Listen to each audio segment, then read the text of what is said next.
Hi and welcome. I'm trying to learn Egyptology, today the gods of Egypt, and after that we're going to do a squad training, and if you participate in the squad training, that's the on risk. The gods of Egypt. The mighty sun god Ra-Atum was called many different names by ancient Egyptians. The mighty sun god. So let's read the second thing and the third thing, they belong together. The sun god was sometimes pictured as a scarab beetle. This is because the scarab beetle rotates a ball of dung before it, as the ball of the sun rotates across the sky. Here is something. And now we're going to read what is written. The blue scarab beetle, Fabry, is one of the many forms of the sun god. This amulet was made over 3,000 years ago. This is a 3,000-year-old amulet. I have no idea how it is worn. And that way is the blue thing, that is the scarab beetle with the name Fabry. And that is a depicting of the Egyptian sun god, which is here named Ra-Atum. I think it's 3,000 years old. That's the other thing, not the picture. The blue scarab beetle Fabry is one of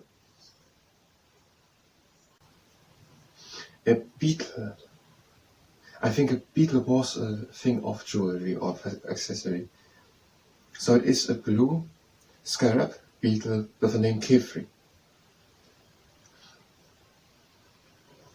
The mighty sun god Ra-Atum was called many different names by ancient Egyptians. So the sun god has the name Ra-Atum, but there were also other names used.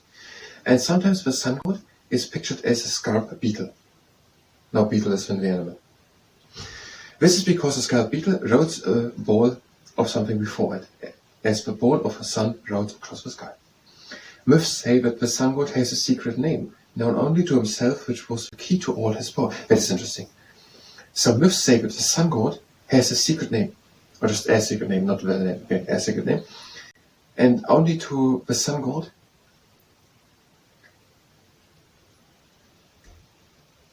was it known. And that secret name was the key to the power of a sun god. Now we're using here him and his. I don't know if a sun god was male or female. It's not written here so far. And for the information given, I don't know what it is. So I'm staying a bit a part of it. Because I don't know what such a scarab beetle, but I don't know if it's just one form. So if we're taking that a bit loose. The ancient Egyptians believed that part of the spirit of a god could live on earth in the body of an animal. The ancient Egyptians believed that part of the spirit of a god could live on earth in the body of an animal. This is why their gods are pictured as humans with animal heads. Okay, here we're having human figures. And we're having, that is an animal head. We're going to come to that later. The ancient Egyptians believed, or so some people living in Egypt believed, that part of the spirit of a god could live on earth in the body of an animal. So a part of the spirit of a god lives on earth in the body of an animal. And so they decided to depict some humans with animal heads. Okay, next we're having a few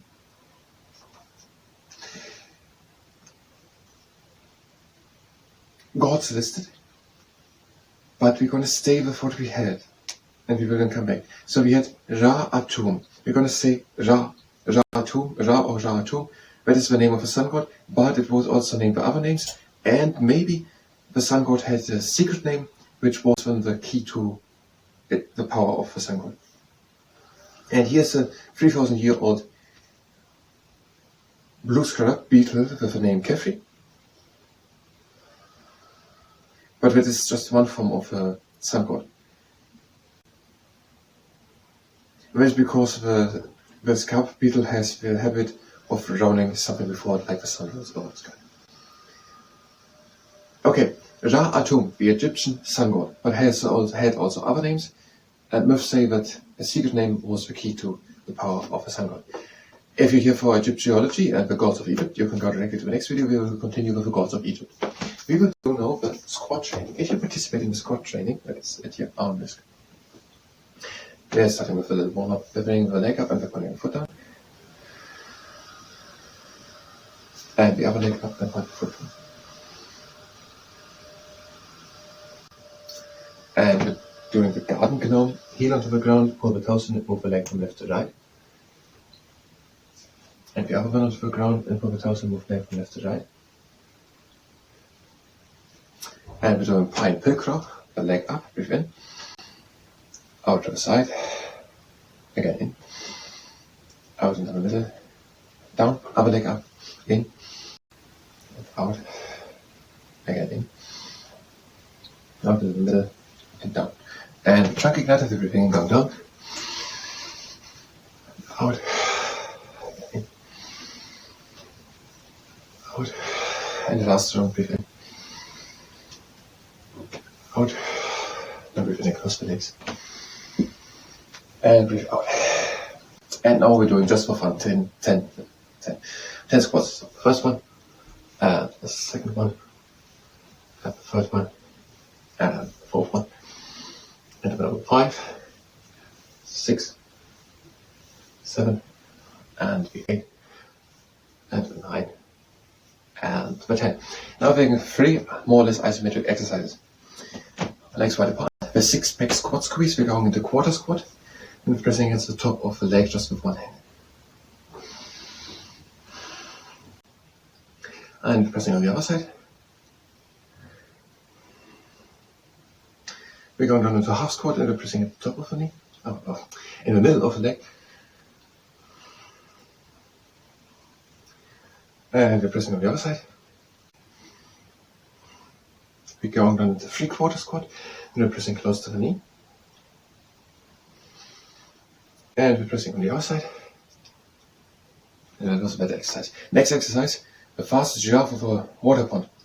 We're going down into 3/4 squat, pressing against the knee, and we're going towards the knee. Press against the knee, and go towards it. Again, and again.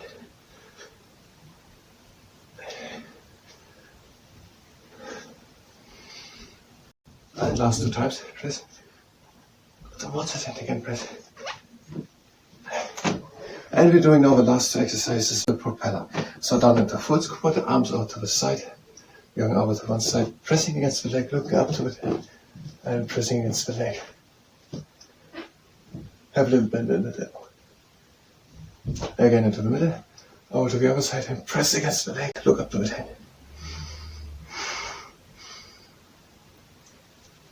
Back into the middle, and up. Now we're doing the hiker's hilltop stretch. Heel onto the ground, pull the toes in, and we toes to the left and pull the toes in, foot to the right and pull the toes in, into the middle and pull the toes in, and move the leg from left to right.